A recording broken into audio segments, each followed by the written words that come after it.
ഈ വീഡിയോ കണ്ടു നോക്കിയേ, എന്നിട്ട് നിങ്ങൾ തന്നെ പറ ഞാൻ ഈ പറയുന്നതിനകത്ത് വല്ല കുഴപ്പമുണ്ടോന്നു. കണ്ടു നോക്കാതെ.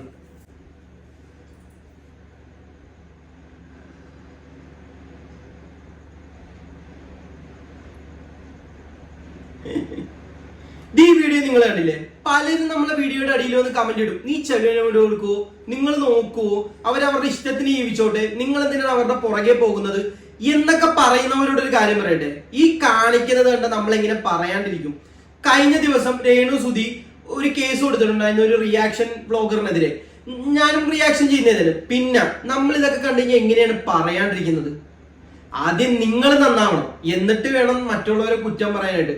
നമ്മൾ ഇതൊക്കെ കണ്ടാൽ റിയാക്ട് ചെയ്യും. നിങ്ങൾ ഇത് ചെയ്യുന്നത് എന്തുകൊണ്ടാണ്? വൈറലാകാൻ വേണ്ടിയിട്ടാണ്. ഇപ്പൊ അത്യാവശ്യം സോഷ്യൽ മീഡിയയിൽ രേണു സുധി വൈറലായിട്ടിരിക്കുന്നത് കൊണ്ട് നമ്മൾ റിയാക്ഷൻ ബ്ലോഗേഴ്സ് എന്തായാലും അത് തന്നെയല്ലേ, ആ വൈറലായിരിക്കുന്ന ആളെ വെച്ചല്ലേ നമ്മൾ റിയാക്ട് ചെയ്യത്തുള്ളൂ, ഇല്ലേ?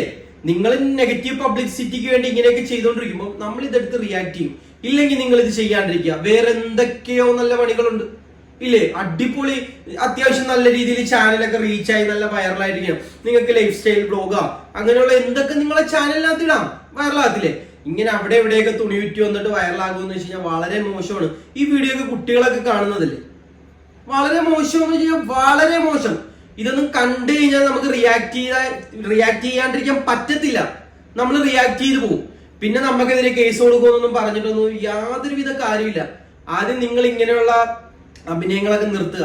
നല്ല രീതിയിലുള്ള വീഡിയോസ് ഇട്ടു, നല്ല രീതിയിൽ അഭിനയിച്ചോ, നമ്മൾ സപ്പോർട്ട് ചെയ്യാം, നമ്മളെടുത്ത് റിയാക്ട് ചെയ്ത് നല്ലതൊക്കെ പറയാം.